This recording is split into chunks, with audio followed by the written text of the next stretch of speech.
Bismillahirrahmanirrahim. Assalamualaikum warahmatullahi wabarakatuh dan salam sejahtera.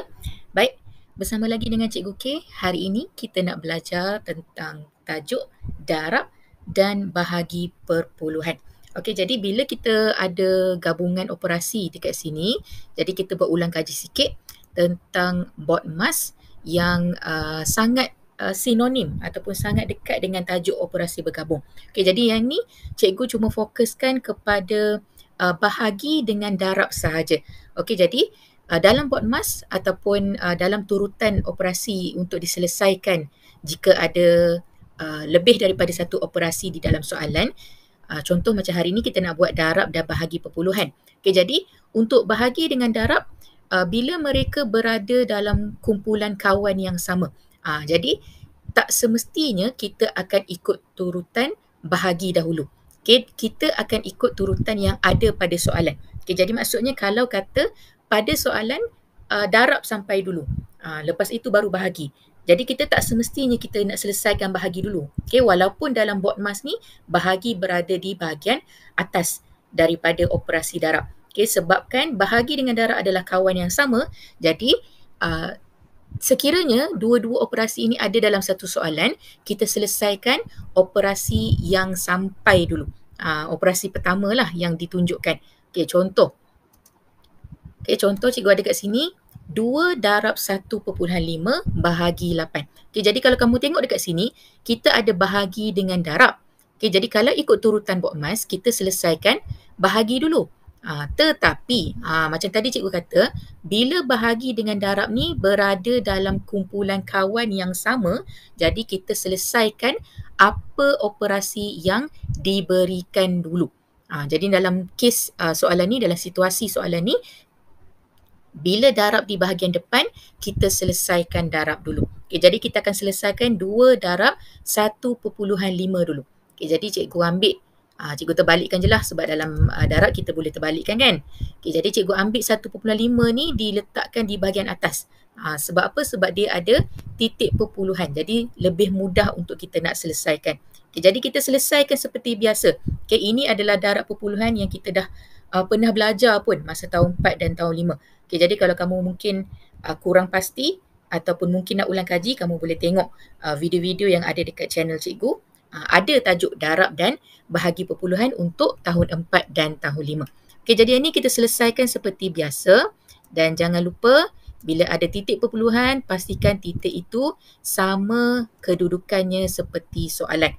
Jadi kalau kata pada soalan tu ada satu tempat perpuluhan sahaja, pada jawapan pun lepas satu tempat perpuluhan baru kita letakkan titik dia. Okey, jadi kita dah selesai untuk bahagian darab. Kita nak sambung untuk operasi bahagi. Jadi untuk darab tadi kita dah dapat dah hasil dia 3 perpuluhan sifar. Okay, jadi kita sambung daripada jawapan 3 perpuluhan sifar tadi, kita nak bahagikan dengan 8. Okay, jadi macam biasalah untuk bahagi perpuluhan, pastikan kamu tahu sifir yang perlu digunakan.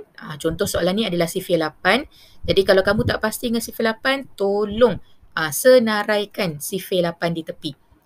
Cuba elakkan tengok sifir dekat belakang buku kamu tu. Okay, sebab kalau asyik tengok je sampai bila pun kamu takkan hafal ataupun kamu takkan tahu tentang sifir tu. Okay, jadi kalau tak hafal, boleh senaraikan dekat bahagian tepi. Okay, jadi kita tengoklah macam biasa, yang 3 bahagi 8 tak cukup, kita terus letakkan sifar. Okay, dan pastikan untuk bahagi perpuluhan, titik sangat penting ya. Kamu jangan selesaikan semua dulu. Last sekali baru letak titik. Cikgu tak mencadangkan seperti itulah. Okay. Dia lebih selamat kalau untuk bahagi bila kita dah jumpa titik tu, kita terus letakkan titik sebaris ataupun selajur dengan titik perpuluhan pada soalan tu. Okey, jadi barulah kita anggapkan 30 bahagi 8, kita ambil yang paling hampir. Alright, okey. Dekat sini kita ada baki, tapi tak ada dah angka di bahagian soalan. Okey, jadi ini adalah asas dalam bahagi perpuluhan. Okey, kita dalam bahagi perpuluhan kita tak ada baki ya. Kamu tak boleh jawab sifar perpuluhan 3 baki 6. Dia tak boleh. Bila dah ada je titik perpuluhan tu, kita kena selesaikan sampai habis. Okay, jadi kalau dah tak ada angka, kita sendiri letakkan angka pada soalan iaitu sifar. Letakkan sahaja sifar dan kita teruskan. Okay, kita cari yang paling hampir. Okay, sekali lagi kita ada lagi baki, kita tambah lagi satu sifar pada soalan, barulah kita turunkan untuk dapatkan 40. Okay, jadi 40 bahagi 8, kita dapat 5. Alright, selesaikan sehinggalah kita tak dapat baki. Ataupun bakinya adalah sifar. Okay, bila bahagi perpuluhan, ingat tidak ada sebarang baki ataupun lebihan. Okay, kita kalau ada baki, kita akan tambah sifar. Selesaikan. Kalau ada lagi baki, tambah lagi sifar. Sampailah last sekali kamu dah tak dapat apa-apa nilai pada baki kamu. Okay, jadi dekat sini jawapannya kita dapat sifar perpuluhan 375. Okey, seterusnya kali ini bahagi dulu dekat depan. Yang ni tak ada masalah lah. Okey, jadi kalau bahagi dalam bod emas pun bahagi memang berada dekat atas darab. Jadi kita selesaikan dulu 17.5 bahagi 7. Jadi macam biasa ada sifir dekat tepi ni sebagai rujukan. Okey, yang ini tak ada masalah. Yang ini kita selesaikan sahaja seperti biasa. Cuma cikgu nasihatkan untuk bahagi perpuluhan titik ya. Titik tu kena selajur dengan titik perpuluhan pada soalan. Okey, barulah kita turunkan dan kita selesaikan seperti biasa. Jadi hasil bahagi kita dah dapat dah 2.5. Dan kita akan gantikan 2.5 itu untuk nak selesaikan bahagian darab. Okay, jadi bahagi tadi kita dah jumpa dah 2.5. Kita nak sambung dengan darab 12. Jadi kali ini adalah darab 2 digit. Jadi pastikan kamu ingatlah macam mana nak darab 2 digit tu. Okay, jadi kita selesaikan dulu sifir 2 yang pada SAR ni. Alright. Okay, selesai SAR. Untuk baris kedua jangan lupa kita akan letakkan sifar dulu. Kalau dengan murid cikgu selalu kata, kalau tak nak letak sifar, letaklah apa-apa simbol yang kamu suka supaya kamu tak mula dekat sini. Okay, sebab kita nak selesaikan 10 ni. Jadi 10 darab 5 barulah betul kita dapat 50. Jangan letak dekat bahagian SAR ni. Okey, 1 darab 5 selesai, 1 darab 2, kemudian kita jumlahkan. Okey, macam mana kita nak letakkan titik perpuluhan? Okey, jadi sama juga macam tadi. Titik perpuluhan kita pada jawapan semuanya bergantung kepada berapa tempat perpuluhan pada soalan. Jadi kalau dekat sini kamu tengok pada soalan ada satu tempat perpuluhan, jadi pada jawapan pun sama. Selepas satu tempat perpuluhan, baru kita letakkan titik dia.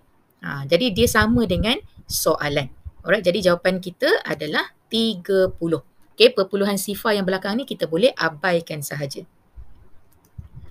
Okey, seterusnya kalau melibatkan kurungan. Yang ini kita kena tengok balik bod emas tadilah. Okey, jadi kalau kamu ingat bod emas yang paling atas sekali adalah kurungan. Maksudnya kita selesaikan apa-apa sahaja yang ada dalam kurungan tu dulu. Dia tak kisahlah tambah ke, tolak ke, darab ke, bahagi. Kita selesaikan dulu sekiranya ada kurungan. Okay, jadi kalau dekat sini contoh 40 darab dalam kurungan 3.4 sifar 4 bahagi 2. Okay, jadi kita walaupun darab ini berada di hadapan, tapi bila kamu jumpa simbol kurungan ni, kita akan selesaikan apa sahaja yang diberi dulu. Okay, jadi untuk soalan ni kita selesaikan bahagi dululah. Ini sifir 2. Kalau sifir 2 pun tak hafal, itu ada masalah sikit lah. Okay, jadi pastikan kamu hafal sifir 2. Okay, kalau tak hafal boleh buat senarai dekat bahagian tepi. So yang ini kita tak ada masalah lah. Cikgu rasa sifir 2 ni semua pun dah hebat kan. Okay, jadi kita selesaikan sampailah kita tak ada baki ataupun lebihan. Okey, kita dah dapat sampai sifar nilai baki dia. Jadi untuk 1.7 sifar 2 ni, kita akan masukkan hasil bahagi ini, masukkan semula untuk dalam kurungan ni. Jadi maksud dia, kita dah dapat 1.7 sifar 2. Jadi kita tengoklah apa nombor di depan. Okay, 40 darab 1.7 sifar 2. Okay, tapi sebab ini adalah darab, jadi cikgu lebih suka kalau kita tukar dia punya kedudukan lah. Cikgu suka kalau nombor yang lebih banyak dekat bahagian atas. Okey, jadi kita darabkan dengan 40. Kali ini adalah darab 2 digit. Tapi dekat belakang ni ada kosong ataupun sifar. Jadi kita boleh terus anggap untuk baris pertama tu semuanya sifar. Jadi ada satu sifar. Kalau satu sifar dekat sini, jawapan pun ada satu sifar. Kamu jangan kira sekali sifar yang pada soalan ni. Okay, kita tengok pada bahagian hujung sahaja. Okey, jadi selesai untuk baris yang pertama lah kita anggap. Okay. Kemudian kita nak selesaikan untuk 4, sifir 4. Jadi sifir 4 kita selesaikan seperti biasa. Okey, dah dapat jawapan. Dekat mana kita nak letakkan titik? Macam tadi cikgu kata, bergantung kepada berapa tempat perpuluhan pada soalan. Jadi kalau pada soalan ni kamu tengok ada 3 tempat perpuluhan, pada jawapan pun kita akan ambil 3 tempat perpuluhan, barulah kita letakkan titik perpuluhan itu. Okey, jadi sama dengan soalan. Okey, jadi untuk soalan ni jawapannya adalah 68.08. Okey, sifar di bahagian belakang sekali ni kita boleh abaikan sahaja. Okey, jadi cikgu harap kamu boleh faham dengan pembelajaran kita pada hari ini.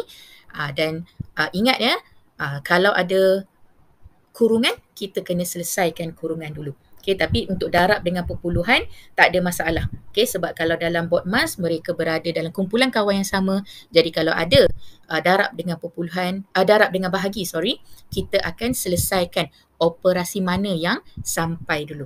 Okay, jadi cikgu rasa kita berhenti dekat sini. Kita jumpa lagi dalam pembelajaran seterusnya.